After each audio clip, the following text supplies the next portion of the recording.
Good evening, everyone.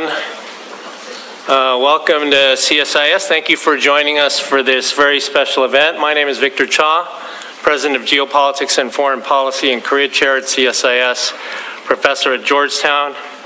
Our guest of honor today is His Excellency Lee Jae-myung, President of the Republic of Korea. President Lee will deliver an address on foreign policy and U.S.-Korea relations on the occasion of his first summit visit to the White House.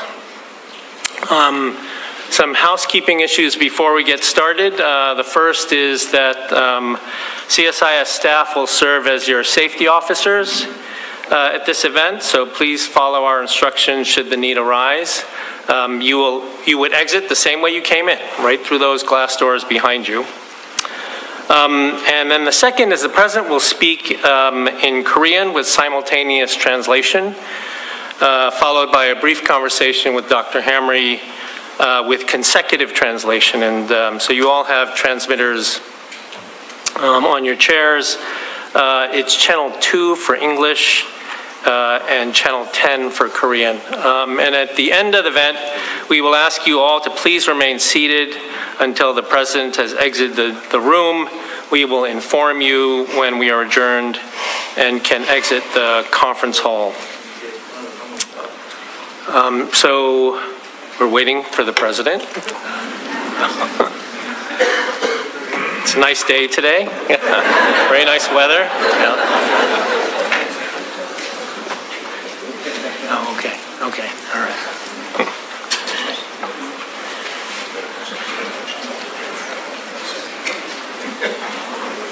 They told me he's coming in 3 minutes. This is going to be the longest 3 minutes of my life.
So could I ask you to please stand and give a warm welcome to the President of the Republic of Korea, President Lee Jae-myung.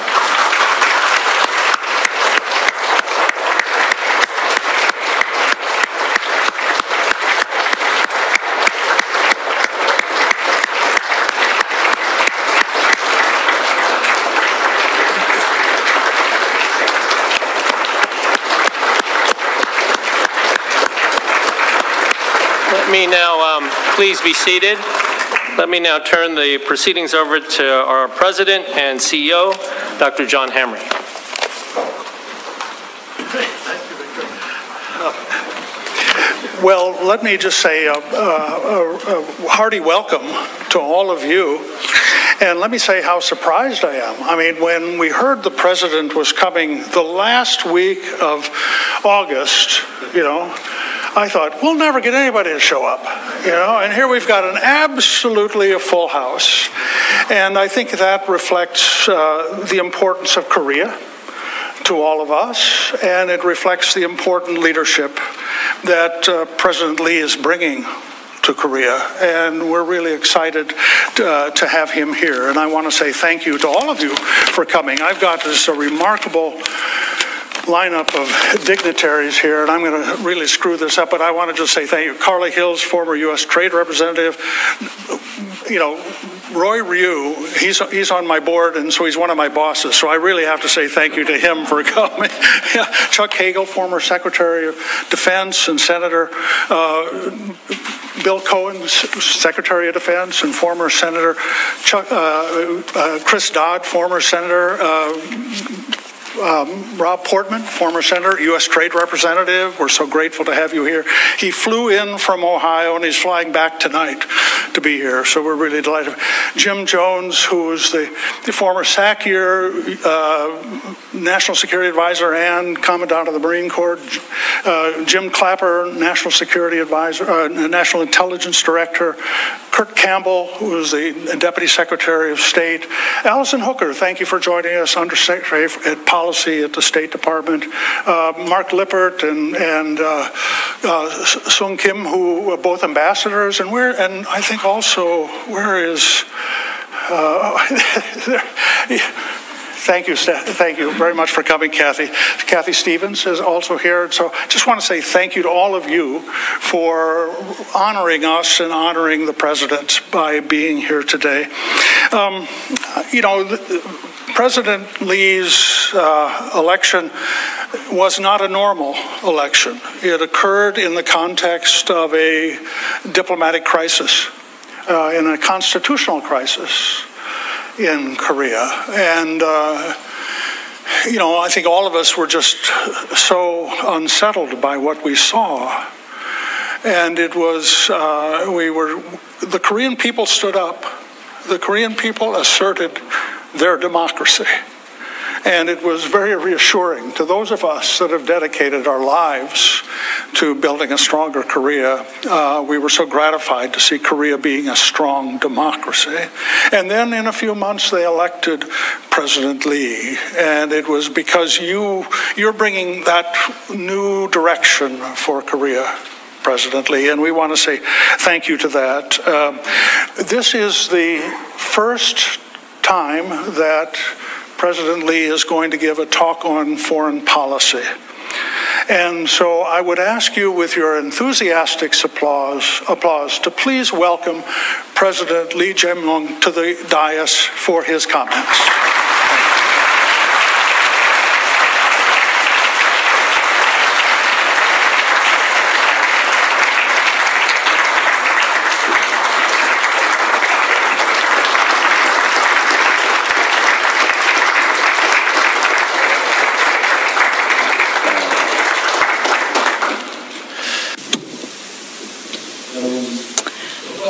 I understand that it is vacation time, but nevertheless, there is a lot of people here. Thank you so much.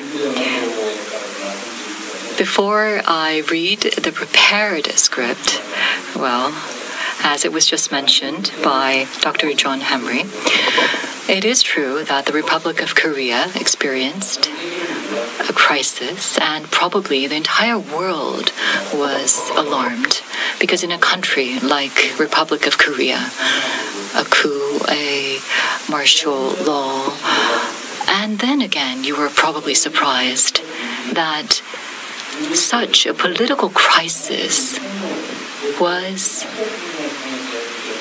overcome through the peaceful actions of the people, and the recovery of the democracy of Korea probably surprised the world.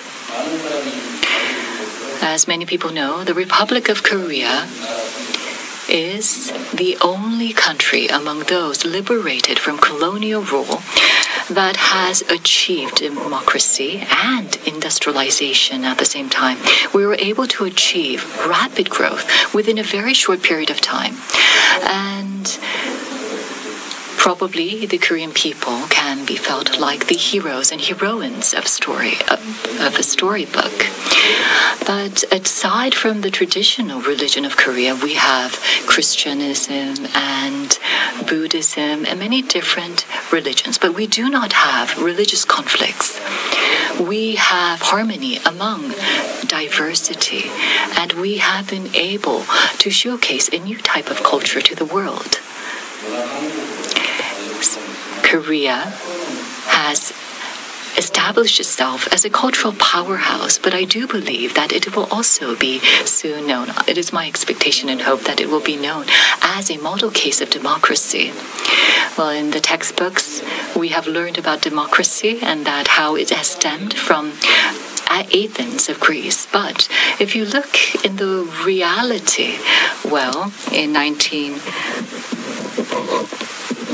in 2024 winter. Perhaps that might be recalled as the origin of democracy. You might know that there is an animation, K-pop Demon Hunters. And if you watch that, you might have caught a glimpse of what a country, the Republic of Korea, is. But if you look at the culture of Korea, well, I think that democracy, is the ultimate form of culture and arts. Because the entire world, well, at a time when there is confrontation and conflict and far right and many difficulties and challenges, but nevertheless, the Republic of Korea was able to overcome a chaotic situation, self-coup. But the protesters were enjoying themselves, singing, and also without shedding a single drop of blood, we were able to overcome that crisis. And I do believe that that is a model case of democracy. So please keep your eye on the new Republic of Korea. And let me now go into my prepared script. Honorable Dr. John Hamre, President of the Center for Strategic and International Studies, distinguished guests, ladies and gentlemen, thank you so much for joining us despite it being vacation time. It is a pleasure to meet you. At a time when the global landscape and regional security conditions remain challenging, CSIS, a leading think tank in Washington, D.C., which has long maintained a special focus on the alliance between the Republic of Korea and the United States, has graciously organized today's event, and I would like to express my deepest gratitude to CSIS. The Republic of Korea, as I mentioned before, is unique among nations liberated from colonial rule, having achieved both industrialization and democratization at the same time. It is a global leader of cutting-edge technology that is poised to reshape the future of humanity, and a cultural powerhouse that is rewriting the standards of creative industries with content that moves and delights audiences around the world. At the heart of our shining achievements lies the determination and talent of the Korean people who have turned crisis into opportunities at every critical juncture in history. However, without the contribution of the U.S. and the international community, Korea would not be where it is today. In the process of rapid economic growth, also known as a miracle on the Han River, and the fight for democratization against a brutal dictatorship, the support and cooperation from the U.S. have always been a great help to Korea. The solidarity between Korea and the U.S., which has endured for over 70 years, proved its strength as we overcame a military self-coup attempt on December 3rd of last year. The power to suppress the armed coup forces without shedding a single drop of blood came from the Korean people who participated in peaceful protests, demonstrating to the world vivid vibrancy of K-democracy. Yet, it is also thanks to all of you leaders in the American political and social circles who have expressed unwavering trust, solidarity, and support for our efforts to restore democracy. The new government was elected by the people who cherish freedom and democracy. And we are ready to further strengthen the alliance we have with the ROK, between the ROK and the U.S. As a member of the liberal democratic community, Korea has benefited from growth and development, and it stands ready to shoulder its responsibilities in return. Korea's democracy and the ROK-US alliance have endured numerous challenges, and we are faced with a turbulent international situation and new daunting challenges. Immediately after the June 3rd presidential election in Korea, CSIS released a report titled South Korea's New President Frying Pan to Fire. And the title of this report speaks volumes about the grave reality facing my country. Today's challenges are numerous and complicated, including North Korea's continued nuclear and missile development and military cooperation with Russia, the serious security environment surrounding Ukraine and the Middle East, and global supply chain issues concerning energy and critical minerals. To address these unprecedented challenges, wisdom to turn crisis into opportunities and build a foundation for a new development is more urgent than ever. Against this backdrop, I believe that the best approach we need is about responding to quickly changing global affairs with strategic insight and flexible thinking, which can be called as pragmatic diplomacy centered on national interests.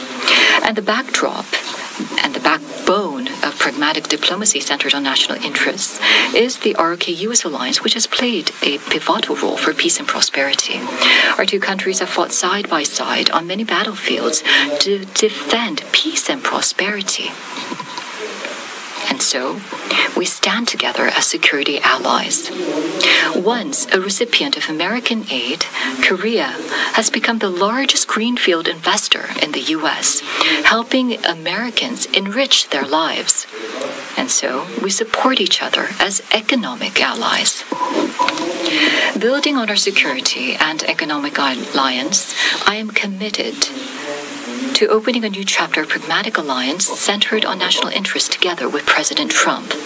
At the summit meeting today with President Trump and I agreed to make and modernize our bilateral alliance to be more reciprocal and future-oriented in line with the changing security landscape. The U.S. defense commitment to the Republic of Korea and our joint defense posture remain unwavering and ironclad. At the same time, Korea will take a more leading role in maintaining security on the Korean Peninsula. First of all, we will increase our defense budget, which will be used to transform the Korean military into a smart military that will prevail in future warfare. And so we will use it to acquire cutting-edge technology and military assets. At the summit meeting, President Trump stated his willingness to actively support Korea's efforts to strengthen its military capabilities and further expand bilateral cooperation in the advanced defense industry. Our two countries' capabilities and posture will be further expanded and strengthened to thoroughly respond to a constantly changing security landscape and rising threats. While the Iraq-US alliance has made remarkable progress, there remains on the Korean Peninsula an unresolved legacy of the past century, which is the North Korean nuclear issue. Maintaining the goal of a denuclearized Korean Peninsula is extremely important to bring permanent peace to the Korean Peninsula and the world. President Trump and I have agreed to work closely together to establish peace and achieve denuclearization on the Korean Peninsula. Obligations under the Non-Proliferation Treaty must be strictly observed on the Korean Peninsula, and it is evident that that is in the interest of both Koreas. The Republic of Korea will comply with the NPT regime and strictly keep its commitment to denuclearization.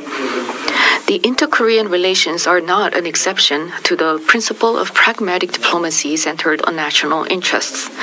Korea and the U.S. will make efforts to have dialogue with North Korea while firmly responding to North Korean provocations.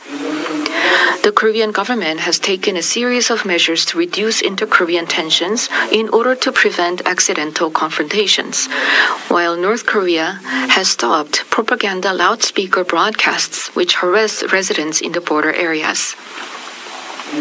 Those residents who were not able to sleep at night, even with the help of sleeping pills, have expressed gratitude to my administration, saying that they can at last enjoy a good night's sleep.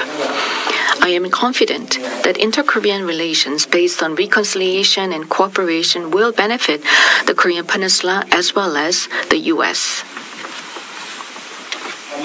When a path for denuclearization, peace, and coexistence is finally open on the Korean Peninsula, the ROK-US alliance will be upgraded in a global context.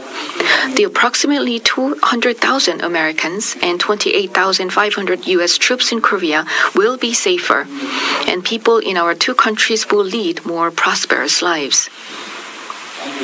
Distinguished guests, ladies and gentlemen, in an era where national security significantly impacts the quality of people's lives and the future of a nation, security and economics cannot be thought about separately. Today, President Trump and I agreed to cooperate closely to ensure that our alliance will make our people's lives more prosperous. The tariff deal that our two countries have made will serve as a stepping stone to strengthen advanced technology cooperation between our two countries.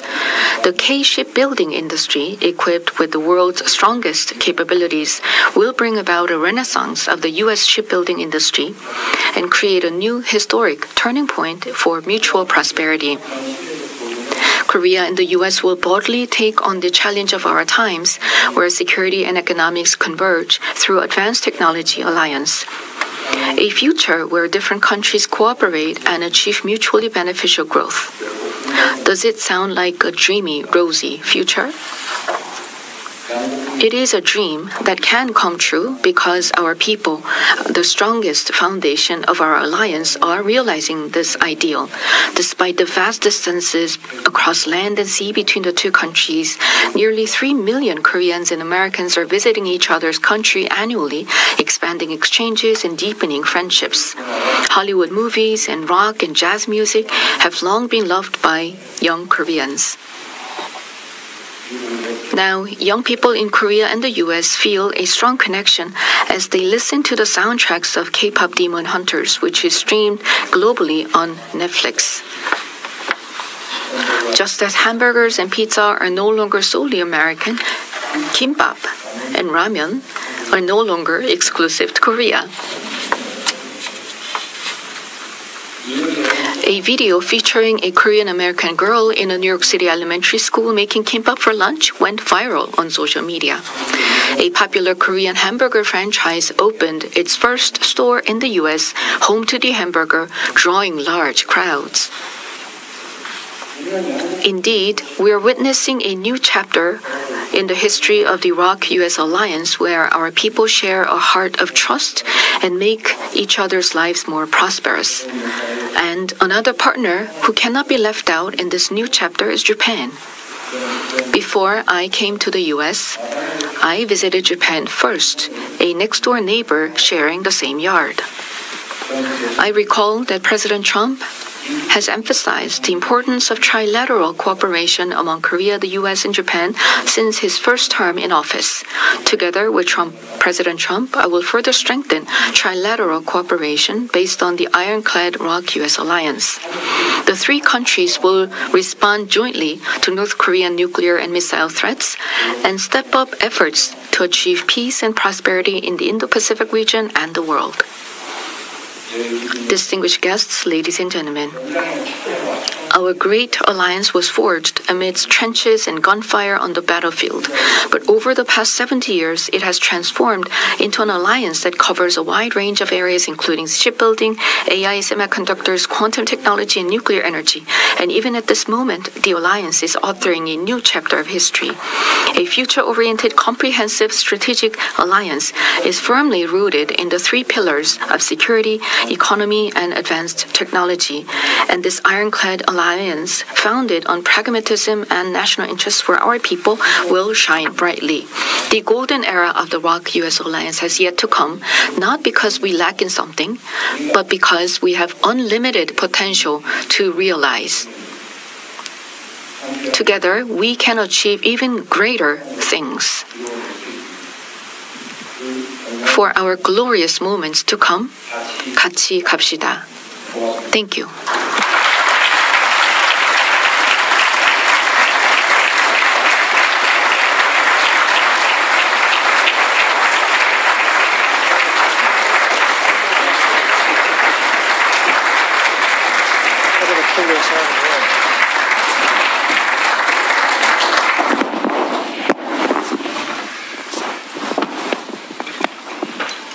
Thank you, Mr. President. What a wonderful presentation. We're really grateful that you gave us the time. Like everybody in this room, I'm going to ask the question they want to ask, which is, how did it go? I mean, you had this private meeting with the president. He's a different kind of a president. How did it go?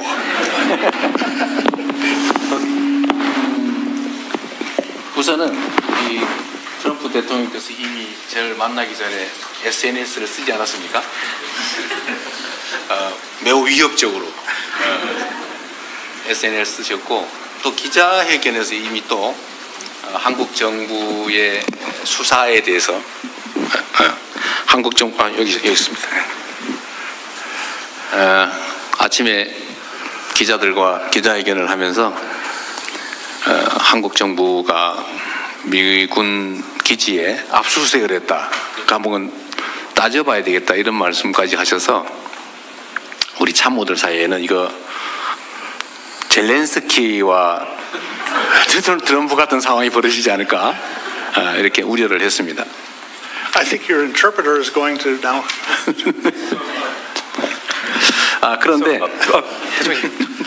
So before, first of all, before I met with President Trump today, he posted on Truth Social a very threatening post, which I felt. And then during the press gaggle, he mentioned about the Korean government's investigations regarding the previous government, and he mentioned that he would look into the search and seizure of U.S. bases. And so my staff was worried that we might face a Zelensky moment. 그런데 저는 이미 그렇지 않을 거라는 점을 알고 있었습니다. But I already knew that I would not face that kind of situation. 왜냐하면 제가 트럼프 대통령이 쓴 거래의 기술, The Art of the Deal을 읽었기 때문이죠. That's because I had read President Trump's book, The Art of the Deal. 이분이 협상의 하나의 기술로 상대가 감내하기 어려운 조건을 던지긴 하지만 최종적으로 불합리한 결론에 이르게 하지는 않는다. 라는 게 본인이 이미 써놓은 내용에 있고 이미 그 이전 여러 협상에서 그런 모습을 보여줬기 때문에 한국과 미국 간의 이 한미동맹은 매우 중요해서 거기에 큰 상처를 내는 그런 일은 벌어지지 않을 거라고 제가 확신했습니다. So, as President Trump said, as a technique in negotiating, that he presents conditions that are hard to accept for the opponent, but at the final stage, he does not come to an unreasonable conclusion. So, and this was the pattern that I observed in his previous negotiations with other countries, and because of the importance of the Korea-U.S. alliance, I was confident that he would not inflict a wound to our alliance. 그리고 실제로 이제 우리 회의나 또는 이제 식사 시간의 얘기는 매우 진지하게 협력적으로 이루어졌고 우리가 기대했던 것보다 훨씬 더 많은 것들에 대해서 대화되고 또 양해하고 또 격려를 받았기 때문에 예정된 시간보다 훨씬 더 많은 시간을 결국은 대화하게 됐고 그래서 이 모든 행사 수년이 돼서 여러분과의 이 모임도 늦어지게 된 것입니다. As for the actual summit meeting and our luncheon meeting, we had very good conversations, and I would like to say that my meeting with President Trump was beyond my expectations. So we had very good conversations. We increased our understanding, and I received a lot of encouragement from President Trump. And so our meeting surpassed the planned time, which was why this event was also a bit delayed. 그래서 결과는 아주 좋았습니다. So the results were very good. 모든 사람들이 저한테 그런 조언을 했습니다. 인내해라. So everybody gave me the advice to have patience. Yeah, we're very happy. We're very happy it was a good meeting. Mr. President, I want to ask you maybe a more hard question. Korea's always had a very strong alliance with the United States, but you've also had very strong economic ties with China. And there are some people that say, well, you're going to lean to China on economics, you're going to lean to the United States on security. And then there are some critics, honestly, who say you're too pro-China. Could you respond to that? 대통령님, 그 질문을 제가 한 가지 드리겠습니다. 한국은 항상 강력한 한미 동맹을 견지해 왔었고, 그렇지만 또 경제적인 측면에서는 중국과 긴밀한 관계를 맺어왔습니다. 그렇기 때문에 혹자는 한국이 미국에는 안보를 의존한 채 경제적인 실익은 또 중국을 비롯한 다른 곳에서 취한다는 그런 의문을 제기하기도 했습니다. 그래서 이러한 주장들에 대해서 대통령님께서 어떠한 입장을 가지시는지 좀 문의드리고 싶습니다. 일단은 이제 미국이 중국에 대해서 일종의 강력한 견제 정책, 심하게 얘기하면 이제 봉쇄 정책을 본격적으로 시작하기 전까지는 한국이 이제 안보는 미국, 경제는 중국 이런 입장을 가져왔던 건 사실입니다. So before the U.S. had a very firm position against countering China or containing China, it is, I guess it could be said that Korea relied on its security on the U.S. and its economic cooperation with China. 그런데 최근에 이제 몇 년 사이에 이 자유 진영과 또 중국을 중심으로 한 진영 간의 공급망 재편이 본격적으로 벌어지고 또 미국의 정책이 명확하게 이제 중국을 견제하는 방향으로 가면서 한국도 과거와 같은 태도를 취할 수는 없는 상태가 됐습니다. However, within in the recent few years, and as the confrontation between the liberal democratic community and the community led by China, the competition has become fierce and the supply chains are being readjusted accordingly. It's no longer possible to maintain that kind of logic.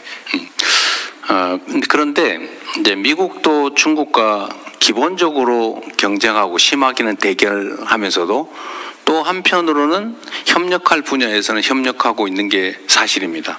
However, if we look at the facts, while the U.S. is competing with China in some areas, there are other areas in which the U.S. is cooperating with China.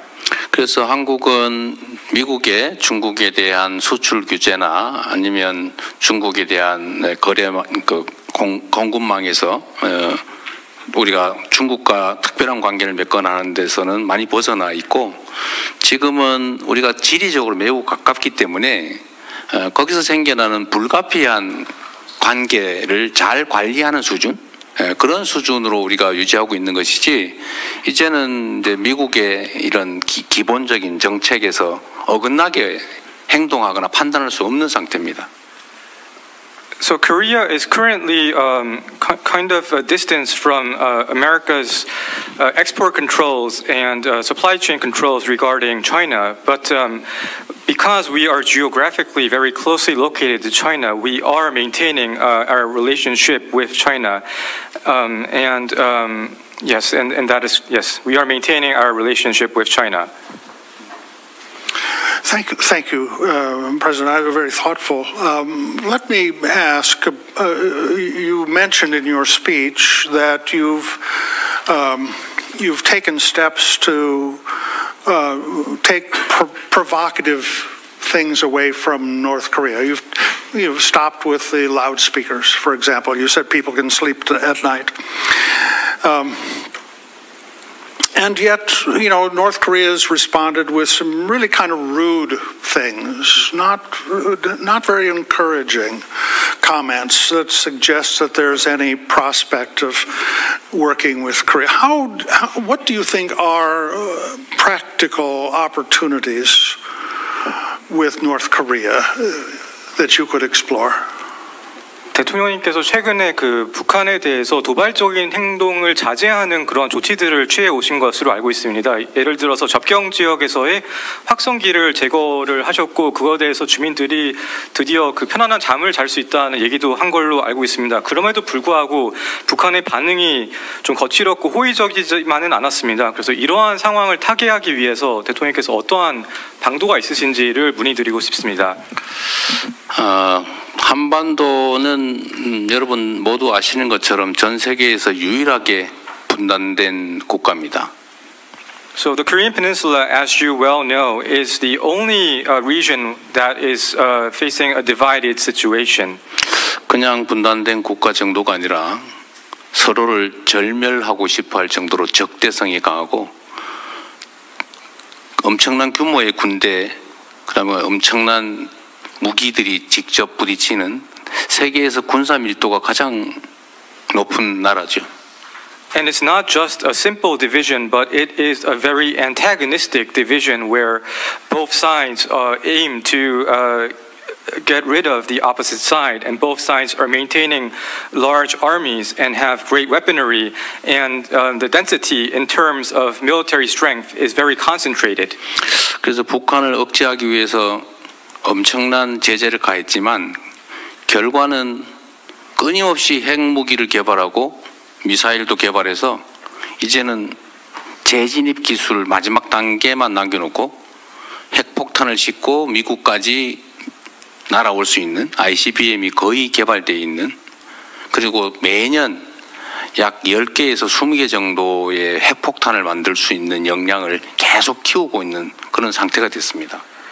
And in response to North Korea, we have made efforts to deter North Korea and apply sanctions, but the result has been North Korea's continued development of its nuclear and missile programs. And now North Korea is close to completing this program.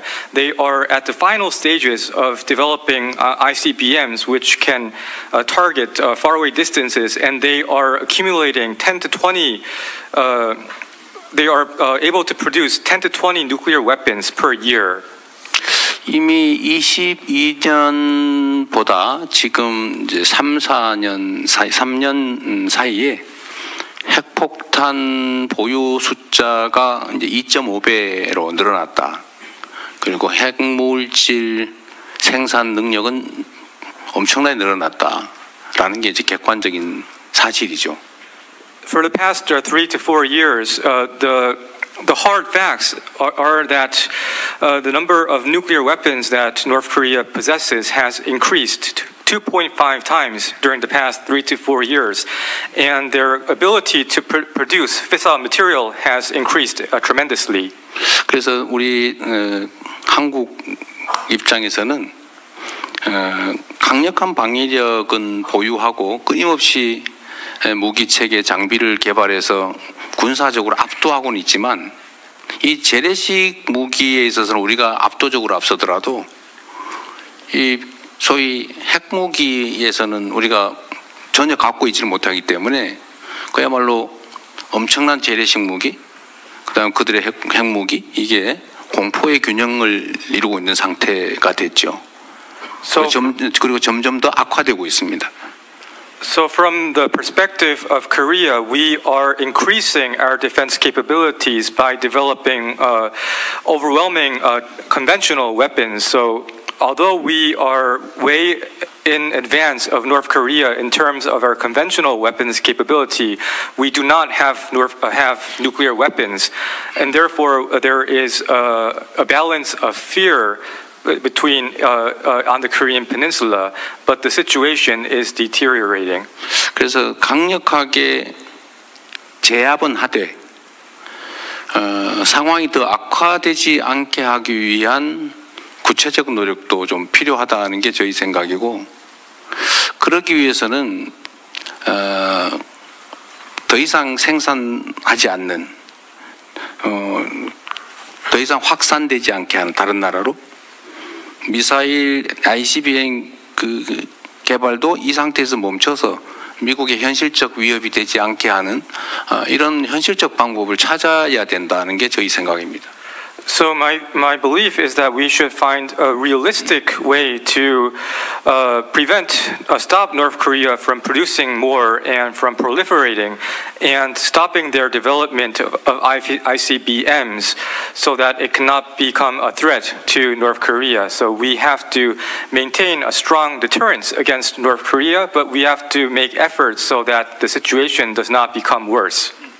가난하지만 사나운 이웃은 그냥 억압한다고만 모든 게 해결되지는 않고 필요하면 적절하게 관리할 수단도 필요하지 않을까, 그게 훨씬 더 안전하지 않을까 하는 생각을 하는 겁니다.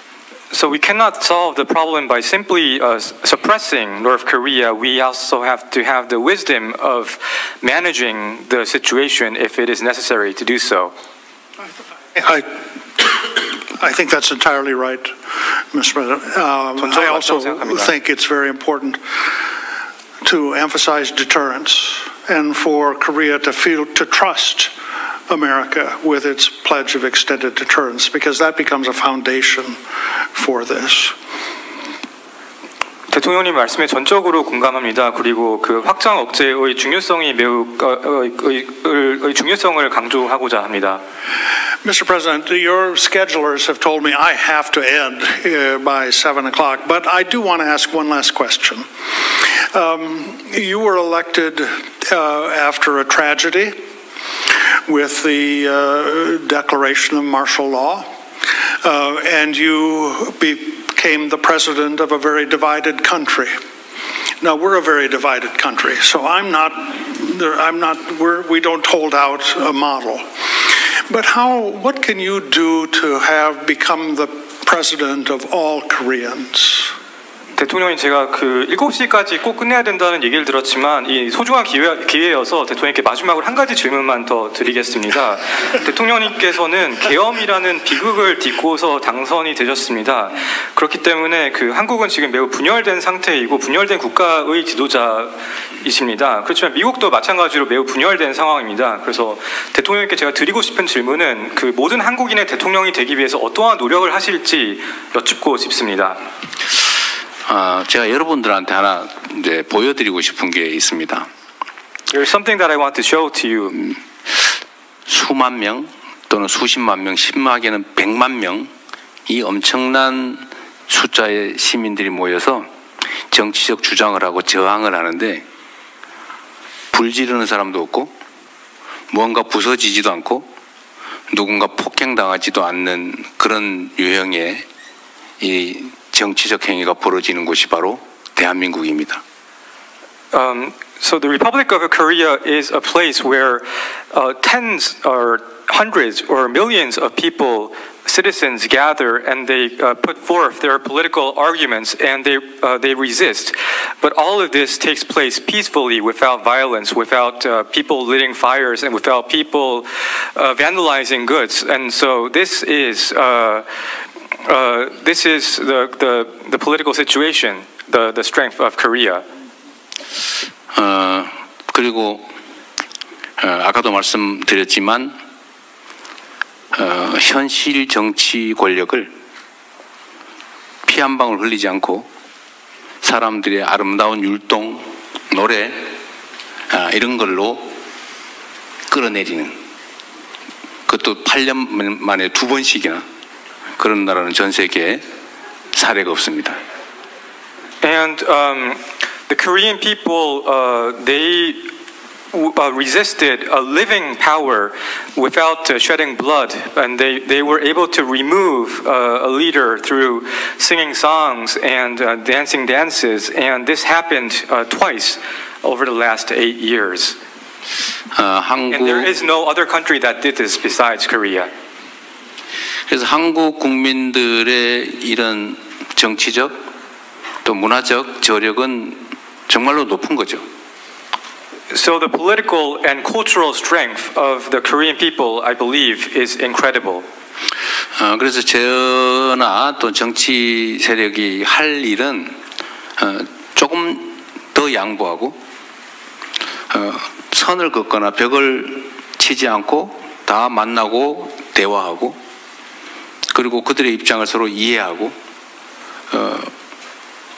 또 협력할 건 협력하고 이걸 끊임없이 최대한 최선을 다해서 하는 것이 유일한 길인데 저는 그런 노력들을 충분히 한다면 얼마든지 이 문제는 해결할 수 있다. 최소한 대한민국에서는 그렇게 생각합니다. So I believe that the things that politicians, including myself, what we should do is to make more compromises, and instead of setting barriers, we should meet frequently and have conversations and increase our mutual understanding and cooperate in areas that we can cooperate. And if we make such ceaseless efforts, I think this is the only way to achieve the question that Dr. Hamry that you answered, and I believe that if we make sufficient efforts, then it is possible. But it is possible because it is Korea. I think that's good advice for America too, I should say. We're at the hour. Could I ask you all, with your very enthusiastic applause, say thank you to the President.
Thank you all very much.